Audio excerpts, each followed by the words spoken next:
Sporting Journal Radio, presented by Onyx. Well, the Minnesota Trout opener was last weekend, and while I didn't make it out, I wanted to talk trout here on the show so I can live vicariously through our guests. Now, I have kind of a relatively new appreciation for trout fishing, whether it's Lakers or stream trout. Our guests this week, they all have the trout itch, and I want to ask them how they've been scratching it. First off, we have Scott Mackenthun with us. Now, you may have read some of his articles in various newspapers around the region. And Scott, I think I did this last time you were on, but I like reading your bio from Instagram every time I have you on the show here. He's an amateur angler, mediocre fish squeezer, half blanked hunter, lousy sport, bad attitude. He reads at a 6th grade level, which is not true. And but he can fry a mean slab of bacon. Scott Mackenthun, ladies and gentlemen, on the show this week. Scott, how's it going? It's going well. I mean, having the chance to get out and fish and spend time talking to you, what could be better? That's right. We'll focus on the fishing part. That's probably better. We also have Marie Neve with us on the show. Marie lives up in Duluth and spends a lot of time chasing fish. Thanks for being with us this week. Thanks for having me. How was your trout opener? We ran into some sketchy ice conditions where we were trying to fish. So it was a struggle. We had to kind of replan things on the fly. But all right. Well, we found some safe ice. And that's always a bonus. I'll ask you a little bit more about that and have you go into detail here as well. And Hunter Madsen joins us too. He's been spending a lot of time learning Lake Superior in the last year or so and learning more about its trout secrets. And is with us too. Hunter, thanks for being on the show. Thanks for having me. That's a big lake to try to learn, isn't it? Oh, yeah. It can be pretty sketchy at times, that's for sure. Overall, how's it been going? It's been really great, actually. It was a learning curve when I first started out. It was really tough. But once I started to figure it out, fish wanted to bite, that's for sure. It can be really good fishing, but the lake can obviously be fairly intimidating, of course, as it should be. It's a giant body of water. But fishing it's just strange to me at times to think about that fishery being essentially in our backyard here, literally probably in your backyard when you live up in Duluth up there. But to have that type of fish, I mean, it's like living next to an ocean, really. And having that here in the interior part of the United States, basically northern part of the United States.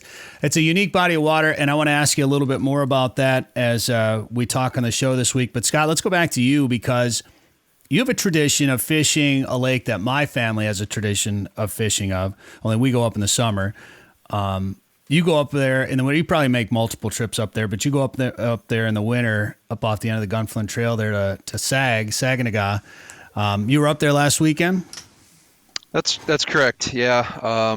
Very fortunate to have married into a family that my wife's grandparents retired up there after a long career at Minnesota Mining and Manufacturing, and that was kind of their dream to be able to have a big log home on Seagull, actually on Gull between Seagull and Saginaw, and I've had a chance to fish up there in the winter. Once I acquired a snowmobile, I knew I wanted to start learning the lake and fishing it in the winter for lake trout, and eventually we started kind of a family trip up there, and it's been a blast to learn it, as you put it, both summer and winter, auto charting the lake, finding different spots and kind of figuring it out. And there's not a lot of people that get a chance to fish it because it's remote and access is, it is a designated wilderness area. So you have to work to get into it. And our family is a 3M family, and we've been spending time up there. So many connections. SAG is on the border, so half of it is in Canada, half in the States, or whatever the size may be for each of the countries. But did you stay on the Minnesota? Can you get across? You probably need an RABC to get across now, don't you? Were you able to get across, or just stay on the Minnesota side? Stayed on the Minnesota side. You are correct. Past, COVID has been a little bit challenging with this for the last 2 years, including this year. Typically you would get a remote area border crossing permit, go into Canada, then be able to walk across and pull your things into portions of the American side. This year, is definitely more of a challenge. You can operate a snowmobile in a small corridor running up the Seagull River to the Canadian border. and kind of move off that corridor, and access from there. And I saw folks on skis and snowshoes, and I just toughed it out for about a mile in boots on Saturday, and then did about a half-mile run to a different spot one way on Sunday. So do you go up on snowmobiles, or how do you go up the channel? Yeah. Sorry, that's the idea. You go up that corridor, which is the limited corridor for being able to operate a snowmobile, and then get off the snowmobile and walk into your spots from there. So that corridor, if you're going up in the summer, you can only have motors that are no larger than 20. It's a 25 horsepower limit. Is there any kind of restrictions on the size of your snowmobile, or is it just, hey, take the snowmobile up, you're good? Yeah, no restrictions on the snowmobile, but you're right in pointing out there's that 25 horsepower limit, and it's kind of a mapped out portion of the lake where it's permitted. You basically can't go west of American Point, and I forget what the limits are on the eastern boundary. I haven't really pushed out that way too far, but it's an interesting exemption. There are some others in the Boundary Waters Canoe Area Wilderness Act that was kind of an addendum to the original Wilderness Act of '64. So worth reading up on and checking things out at your respective entry points. Well, it's interesting. I know getting a remote area border crossing permit's been tough lately. Have they been restricting them, or they're not giving them out at all? Yeah. But when you can go, and when we go in the summertime, so I have a 16-foot boat with a 25 horsepower motor on it, and everybody else on the Canadian side, there's no size restriction on your motor. So I always have to tow all the other boats up that channel. That's always my job when we go up there. But that's pretty unique area. It's so much history up there, and beautiful, of course, and the fishing is good.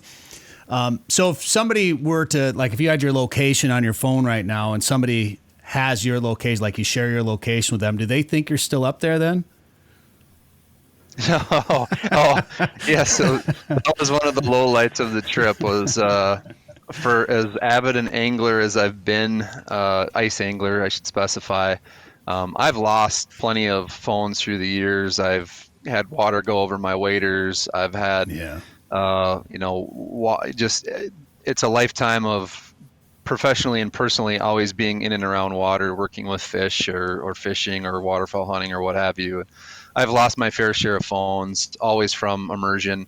But as smartphones have developed better waterproofing technology and the ability to be immersed, and rubber grommets to protect them from moisture damage, I haven't lost a phone in a while. But this one was a total loss. For the first time ever, I did drop a phone down an ice hole. Come on. We did that. My buddy did that in South Dakota one year, but I think it was 18 feet, but it was crystal clear, and we had an underwater camera down there. We went to the hardware store and bought a landing net and then a bunch of PVC and taped them together and made this big long retrieval system. And after about 4 hours of work, we were able to get the phone back. How deep of water was it where you were at, Scott? I was in 42 feet with a mixture of boulders, and it was getting late in the day where it was dark. I wouldn't even attempt to try to recover it at that point. So it was a goner. That's tough. Well, you know what? When you're up there, it's kind of, you probably couldn't use the phone up there anyway to communicate, but it's sometimes kind of nice to get away from communication devices and get rid of those phones a little bit. Marie, have you ever lost a phone or dropped anything into the lake through the ice? Absolutely, on more than one occasion. It's my best piece of advice for someone new to ice fishing is never set your phone on your lap. That's the problem, right? Because you'll forget it's there, and you'll stand up or you'll move, or it'll slide off. You can't feel it through your bibs, and I think that's something about like being in a sleeper house or just a wheelhouse, some sort of enclosed fish house. I think it's the way they build them. There's probably cell phone companies that have conspired with like Ice Castle or something to build angles and everything. So when you drop your phone, it bounces one way and it like pinballs all the way to the hole. Inevitably, it ends up in the hole and in the lake. So you found some sketchy ice originally this weekend, but you were able to find some safe ice out there? We did, yeah. Our plan was to fish a pit lake in the Grand Rapids area that's stocked with Isle Royal strains, so it does produce some really nice fish. And even with good ice later season, it's really inconsistent. So we went out with spud bars and right through two cracks. Oh boy.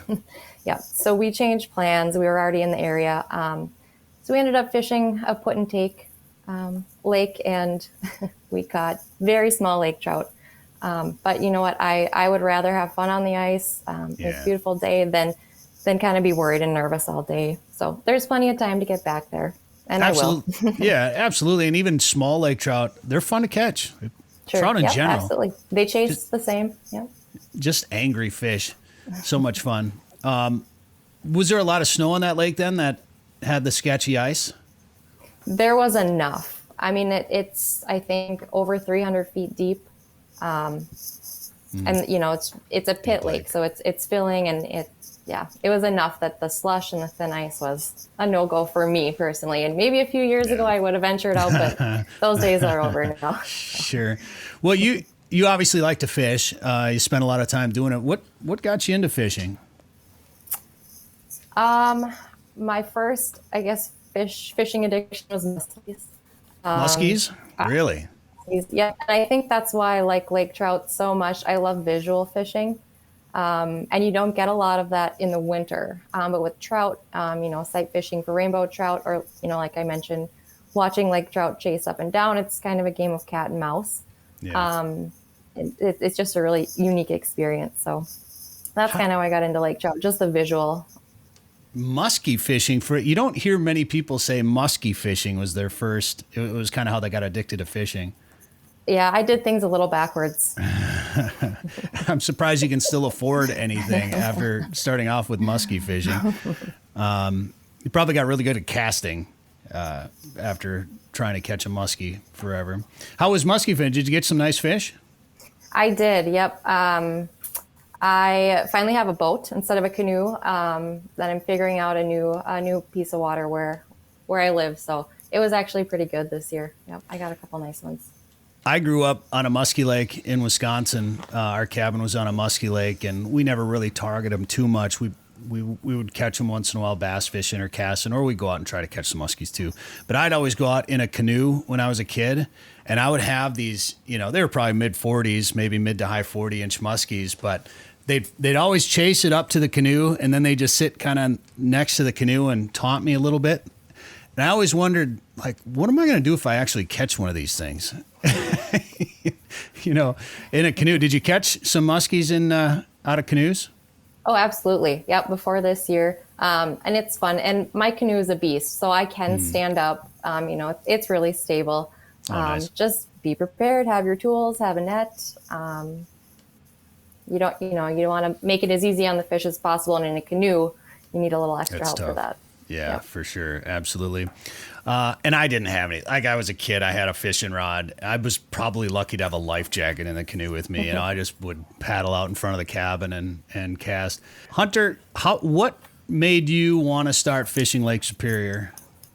Well, I've been going to school here at UMD in Duluth this is my senior year, and it's just always there. It's always from whenever you're at a high point, or you look out into the horizon, you can see Lake Superior. And there is other fishing up here, but not too much. But I've just known, like, there's lake trout in there, there's salmon, anything's possible. It's a little dangerous, but it's going to be fun to figure out. And I had a friend who, he had a 16-foot boat, and I told him, oh yeah, I got one too. He's like, oh, you can take that thing out on Superior, no problem. You just got to watch the wind and know what you're doing, and have a escape plan if all of a sudden the wind switches, and you'll be good to go. So, how did the first trip out there for you go? So the first trip that I ever made out on Superior lake trout fishing, we were trying to jig, and it was not too windy, but it was out of the northeast, so the waves were huge, and we're just kind of bobbing around, not catching nothing, and of course had to figure out what we were doing, and ended up going out and trying jigging out of McQuaid Harbor a couple more times. Didn't have any luck, and after that I realized, okay, I gotta get some gear together to do some trolling. And once I got that, and then it was pretty straightforward from there. Do you, and Marie, I'll ask you this question too, but do you fish the tributaries for steelhead at all, or do you fly fish at all or anything like that? I have in the past, but I'm not too much of a fly fisherman, so I didn't have very good success, but I've heard good things. It's a pretty neat experience, and honestly, I go with a spinner. I haven't gotten into a lot of that, the tributary. No, it's a lot of fun when the steelhead run. It's pretty cool. I've had a chance to do it a couple of times, either out at the Brule or fishing in spring or fall. Really unique opportunity for folks to try out. It does take a little bit of time to figure things out, so definitely learning curve.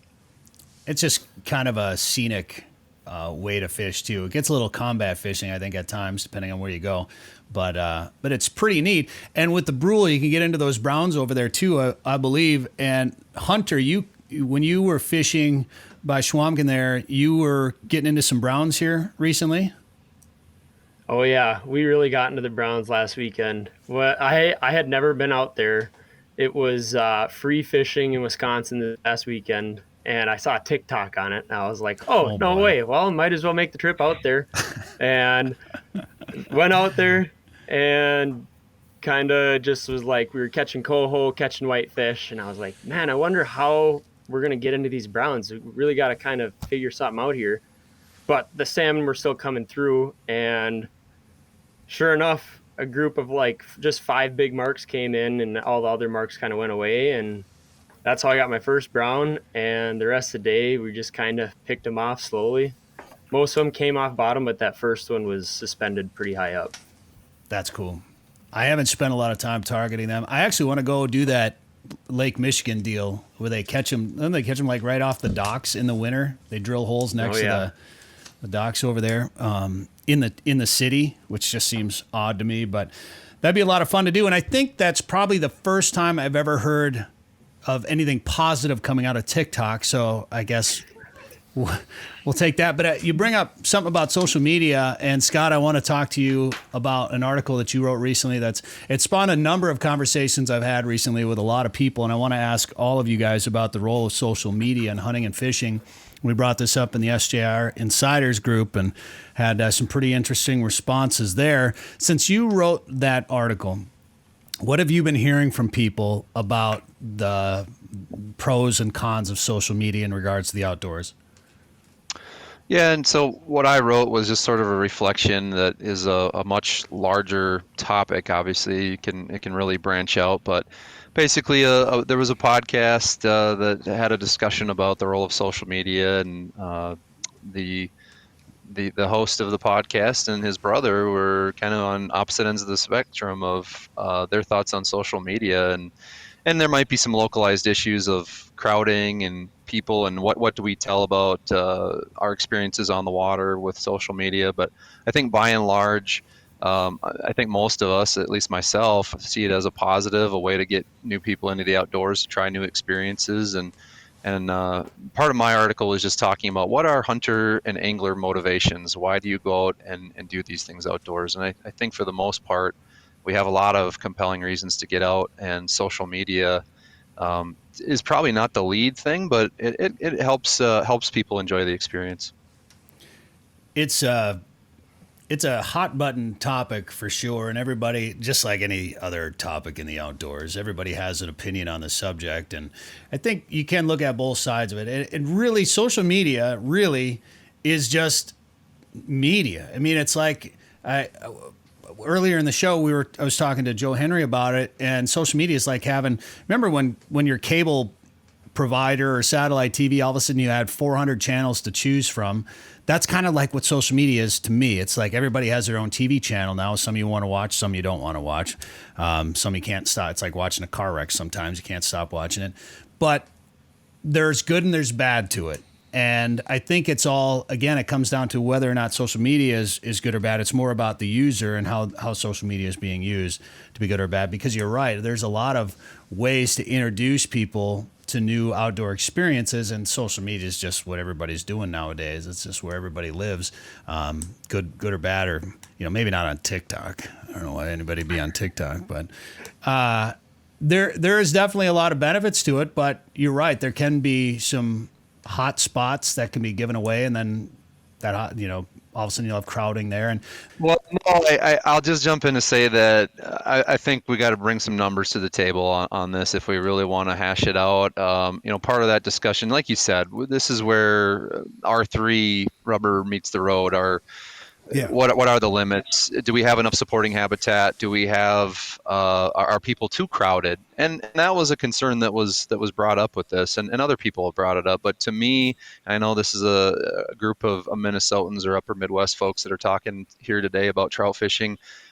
Generally, there's enough places for us to spread out, and there's enough water, and there's enough public lands, and we don't deal with it. And when we look at the demographics and we look at license sales, we do see these declining trends. So I'm not too concerned that we're bringing too many people into it. In fact, I've had conversations with a lot of folks about seeing less hunters on the landscape, not running into many people at the duck launches like I used to 20 years ago.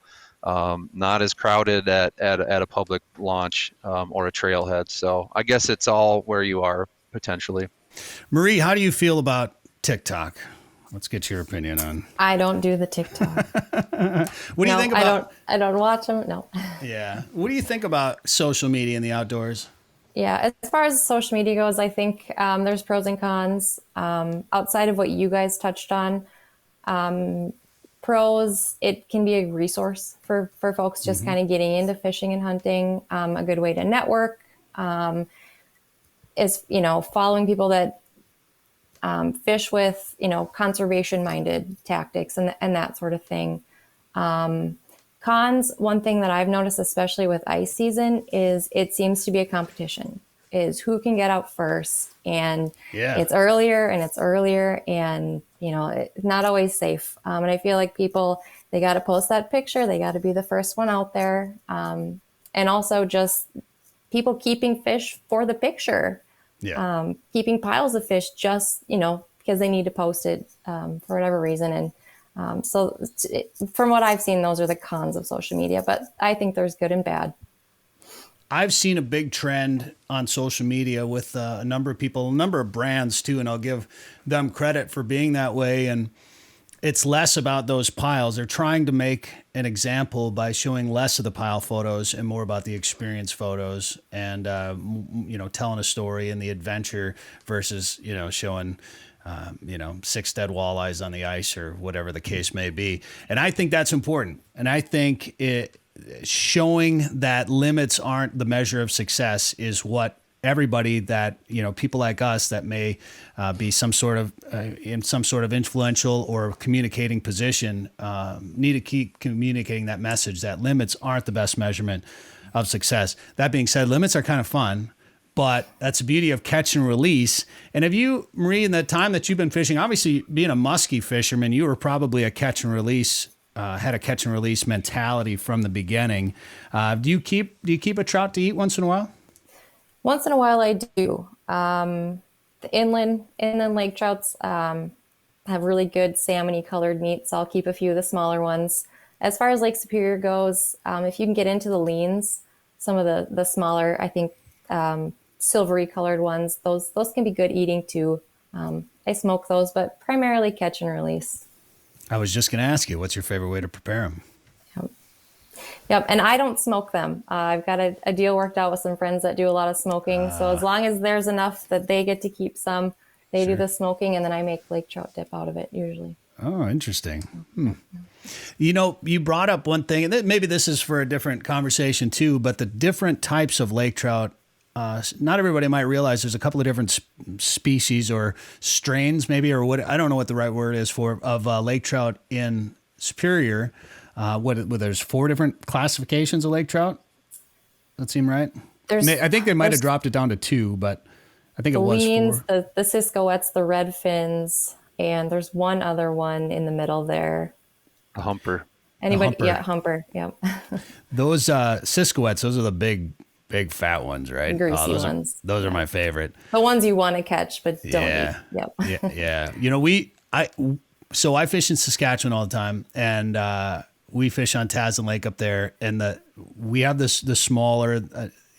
they don't have the research on that lake yet to determine if it's like Siskoets and leans, but that's got to be what it is, because you control a shoreline and catch 100 of those 2-3 pounders, and then you can go out deep and catch. I think we had one that we figured was 72 pounds a couple years ago, but they're just big, gluttonous, meaty fish, and they're just so much fun to catch, just so strong.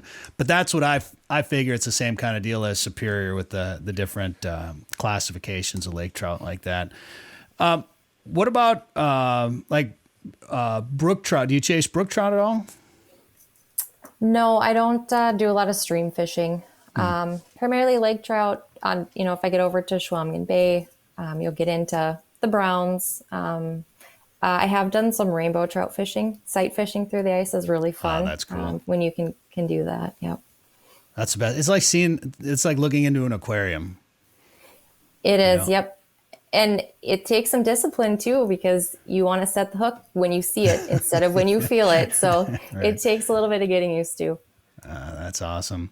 Hunter, what about you? Do you keep a fish to eat, or you like to catch and release? So this past weekend, the browns, pretty much all the browns I threw back. I think I had one where it got a hook in the eye. I kept that one. But yeah, for the most part, I like to throw back bigger fish. And I kind of like the direction everything's headed, where like people are more so glorifying fish releases. And like I see a lot of guys posting videos of their fish releases, and I don't know, I think it's great, the direction it's headed. And I love to eat fish, so I do like to keep some to eat, but there's something about putting a fish back. There's something about that, and keeping a fishery sustainable and things like that. And Scott, I've been told that brook trout are the best tasting of them. Do any of you have any firsthand knowledge? Would you be able to talk about which ones you like the best? I don't eat enough of them to break it down that way. Right.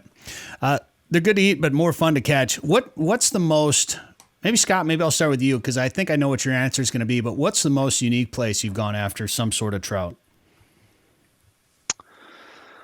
Well, yeah, so the predictable answer for me is going to be any of the fisheries in the Black Hills. But I'll definitely say when Lake Superior gets enough ice, when we get cold years, I definitely enjoyed that. I've had a chance to do it now a couple of times, and it's been awesome. It's a unique experience. The fishing's been very good.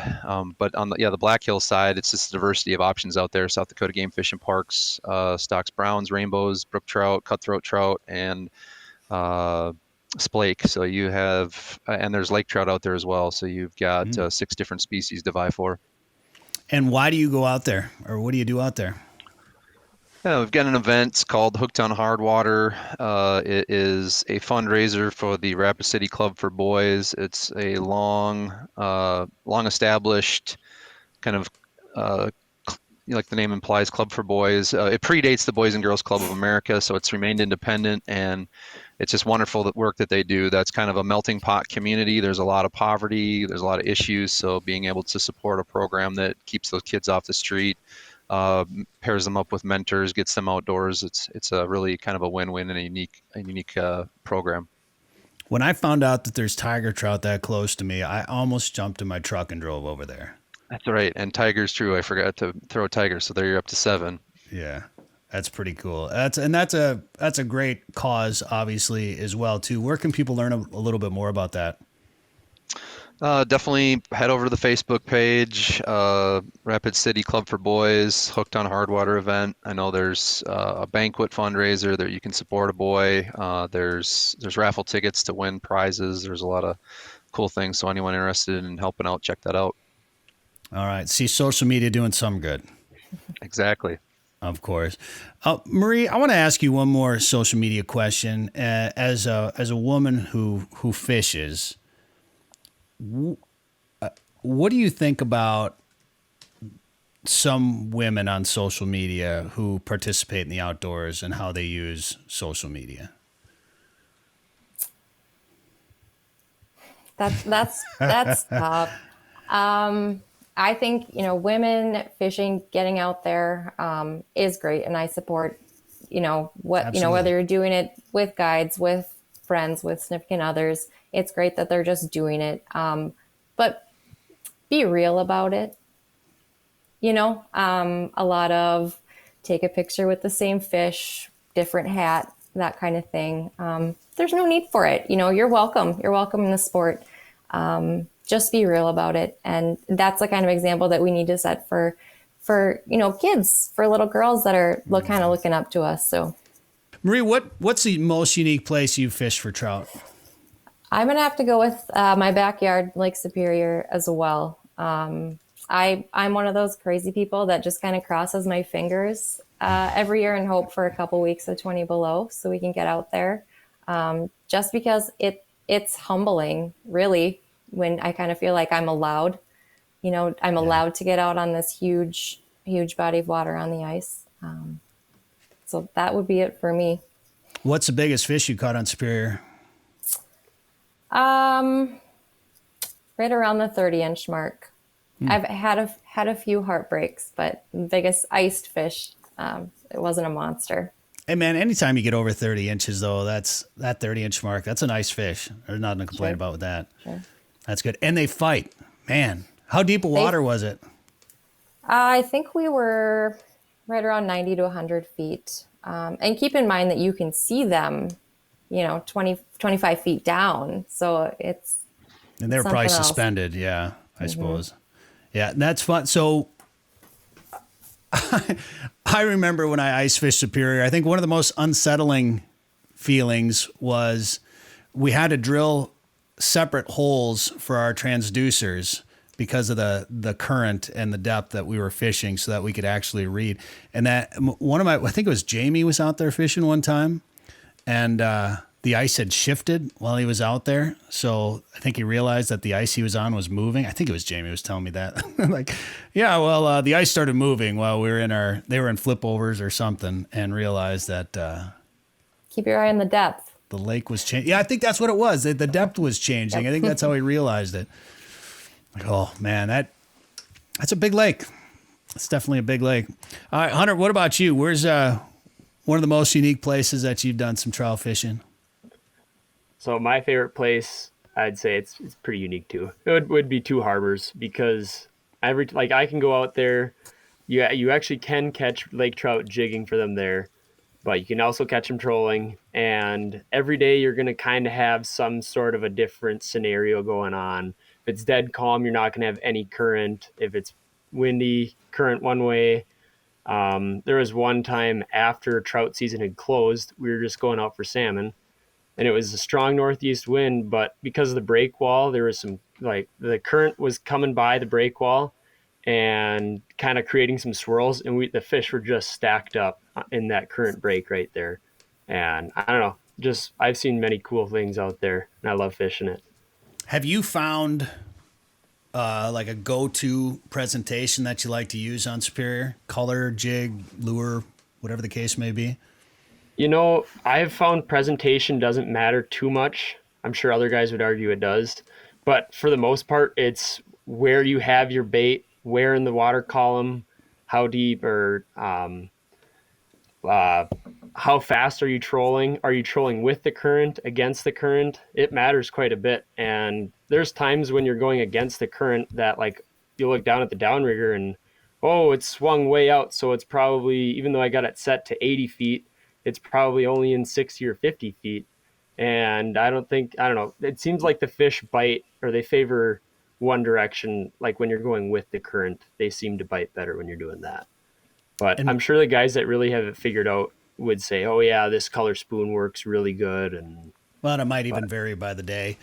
But yep. I know, and I cheat. I fish in Canada for most of the time. So it's like you put something down there kind of flashy or noisy or something big and, put it in front of their nose. And a lot of times it's just an aggressive, a reaction bite or something like that. There's just so aggressive. I don't know how many times we've caught big lake trout and pulled, caught them on some sort of 6 or 10-inch bait and then pulled, a 16, 18-inch fish out of their mouth after we bring them up. So much fun to catch. Marie, when you go out there on a Superior, what's the first thing that you tie on? White tube Yeah. is the go-to. Yep. I also like to use, I think they're called different things, but beetle jigs. Essentially, it's just a big chunk of metal, does big circles, and it has 2 tines for bait keepers. White, chartreuse, they can't resist. Just put a big fillet of sucker or smelt or whatever you're using on the back of it. And How about electronics? Are you guys using flashers? Have you gone into some of more of the live imaging? Or like Scott, what do you like to use? I do use a flasher, but and I'm sure that Hunter and Marie would agree. It's just so exciting when you're fishing for lake trout or other trout species that they just are very aggressive. They chase up and down. You play the cat and mouse game, and I've always said if I had lake trout in southern Minnesota, I don't know if I would fish for anything else. But I'll quickly mention my brother-in-law bought a live scope unit and brought it along, and I had a chance to sit next to him and fish with him on Sunday, and it was pretty awesome. We were in 60 feet. The first hole we drilled, again, we don't have a map here. This is Boundary Waters. First hole that we drilled, we knew we were in the approximate area, drilled up top on a bedrock reef, chopping out at about 10 feet, and then a really steep drop down to 60, and probably over 70 feet is where that drop existed from 10 foot to 60. So we put the live scope down, and you're able to see that sheer wall, which is probably hurting those fish to you. And then you can extend to open water, and being able to see smelt and ciscos on your graph, as you're side scanning out, all of a sudden they clear out and you see a mark coming, and you see it approaching, and it's hunting down your bait. Yeah. So you play the cat and mouse game within your cone, but to do it in side scan, you can start to move that bait like it's nervous that it's about to get smoked. So drop it down to the bottom, bring it up high, and to watch these lake trout, as a top predator, chase this thing down and attack from below, chase it up and down, just really exciting. And actually it was fun. There was 2 eel pout. We found out afterwards, we couldn't definitely tell what they were, but they came down the rock face, stayed on the bottom, dropped down to them, and brother-in-law caught one. So just seeing predator behavior on the live scope and being able to see those fish was pretty exciting. They're so much fun to catch, and I think you're right. If we had even stream trout, I think in more readily available here in the southern part of southern half of the state, I think I'd be chasing rainbows and brookies and lake trout way more. I mean, I like eating walleyes and crappies, so I'll probably still do that a little bit. But man, trout are just my favorite example that when people ask me why I like trout fishing, my favorite thing to tell them was we used to sit and watch the underwater camera at the state fair, the DNR fish pond at the state fair. They'd put an underwater camera in there, and you'd see like muskies would kind of float around, and walleyes would just lay on the bottom, and largemouth would pretty much just be laying on the bottom, and you'd just see trout just spinning 100 miles an hour around that tank, just never stop moving. Very, very cool. It is. They are fun to watch. So much fun to catch. All right.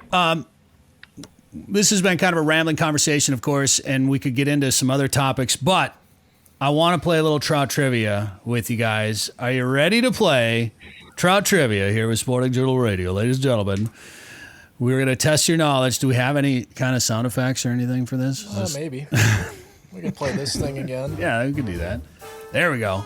That's some good music for it. So here's how it's going to work. We're going to ask you guys a couple of questions about trout, and then I'll probably just have you all give me your answer. It'll be multiple choice, so I'll make it easy for you. You can all give me your answer, and then I'll tell you if you're right or wrong. All right, you guys ready? Okay, I'm just going to move this just a hair and move this right here. All right, question number 1, trout trivia. Ladies and gentlemen, we're going to start with lake trout. According to Wikipedia, lake trout are native to Canada and only a handful of states in the U.S. What American lake were they illegally introduced to and are now considered invasive? Is it A, Lake Superior? Is it B, Lake Placid? Is it C, Yellowstone Lake? Or is it D, Lake Minnetonka? Hunter, what's your guess? Lake Superior. Lake Superior. Scott, what do you think? C as in cat. Yellowstone. Yep. And Marie.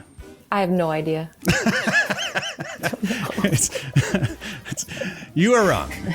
It is Yellowstone Lake, ladies and gentlemen. Yellowstone Lake. Lake trout were introduced into Yellowstone National Park's Shoshone, Lewis, and Hart Lakes legally in the 1890s. They were illegally or accidentally introduced into Yellowstone Lake in the 1980s, where they are now considered invasive. Scott, congratulations. You got it correct. How did you know that, Scott? My line of work. Oh, that helps. That definitely helps. Oh, sorry, Dan. Thank you. All right, now you can go back. Question 2. We share some things here, so sometimes we both control the computer. All right, question 2, ladies and gentlemen. This one deals with brook trout. What of Minnesota's native trout species is the brook trout? Which of the following is not a nickname of the brook trout? Is it A, speckled trout? Is it B, square tail? Is it C, mud trout? Or is it D, Dolly Parton? Dolly Parton. What do you guys think? Anybody can answer if you want to. D. I think I'm going to have to go with D. It is Mud Dolly trout. Parton, ladies and gentlemen. Those are all nicknames of the brook trout. All right, question 3, ladies and gentlemen. Question 3. Which of the following states does not list brook trout as its state fish? Is it A, New Hampshire? Is it B, North Carolina? Is it C, West Virginia? Or is it D, Michigan? Which of the following states do not list brook trout as its state fish? New Hampshire, North Carolina, West Virginia, or Michigan? Scott, what do you think? Oh, that's a tough one. I think all those states are within the native range of brook trout. It's just a matter of, do they like them enough to make it their state fish? Let's go Michigan. Michigan. All right, Hunter, what do you think? I'm thinking New Hampshire. Henry? Something about it. I'm going to go with Michigan as well. It's a trick question. They all list them as their state fish, ladies and gentlemen. There's 9 states that list the brook trout as its state fish: Michigan, New Hampshire, New Jersey, New York, North Carolina, Pennsylvania, Vermont, Virginia, and West Virginia. And it's also the provincial fish of Nova Scotia in Canada. All right, question 4. Brook trout aren't actually trout at all. They're char. Which of the following trout are not classified as char? Is it A, lake trout? Is it B, bull trout? Is it C, Dolly Varden? Or is it D, Mike trout? Mike trout. Which one of these are not char? What do you think, Scott? I'm going to say the baseball player, Mike Trout. It is the baseball player. Mike Trout is not a char, ladies and gentlemen. Mike Trout is not a char. He is, in fact, a baseball player. Speaking of bull trout or Dolly Varden, have any of you guys ever ran into those fish at all? No, hoping to get into a dolly in Alaska this summer. Oh, that'd be sweet. Very cool. All right, question 5, ladies and gentlemen, and fortunately, it is our last question. What was that there, Dan? Dolly Varden. That was the Dolly Varden? All right. Which of the following is not a hybrid with a brook trout? Which of the following is not a hybrid with a brook trout? Is it A, splake, B, tiger trout, C, a Spartak char, or D, the Brooklyn Nets? Which one is not a hybrid with a Brooklyn Nets? All right. Anyway, the Spartak, I didn't realize there was something called a Spartak char. It is an intra-generic hybrid between the brook trout and the Arctic char. Scott, did you know that? I bet you did. Yeah, I did. Just we have a couple of those crosses here in Minnesota with splake and with tigers. Yeah, that's very cool. All right, ladies and gentlemen, that is your trout trivia. Ladies and gentlemen, your trout trivia. Dan, tell them what they're playing for today. Well, they played since they they're already won. done, I I don't guess. even know if you guys won. I think you were all pretty average at the game, but you're gonna get your Scott was own- pretty good. Well, yeah, we knew that. He's a biologist. Yeah. So you're gonna get your own coffee mug from Sporting Journal Radio. With You can your put other own things in picture. there. Well, it's a coffee mug, but it keeps beverages hot or cold.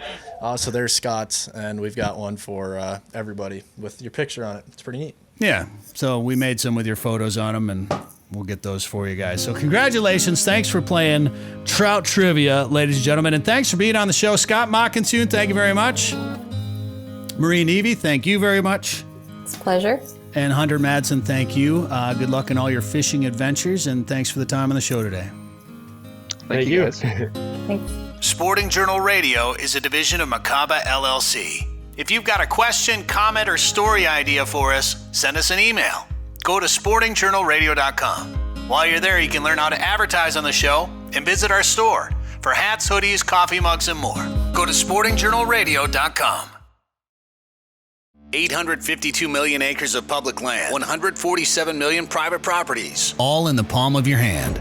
The #1 hunting GPS app just got better. With hundreds of custom map layers, 3D and topographic maps, you can easily scout on the road or at home before you go. And now you can get important weather details, CWD detection, and even know what crops have been planted where. Get the most trusted hunting GPS app ever made. OnX. Know where you stand with OnX.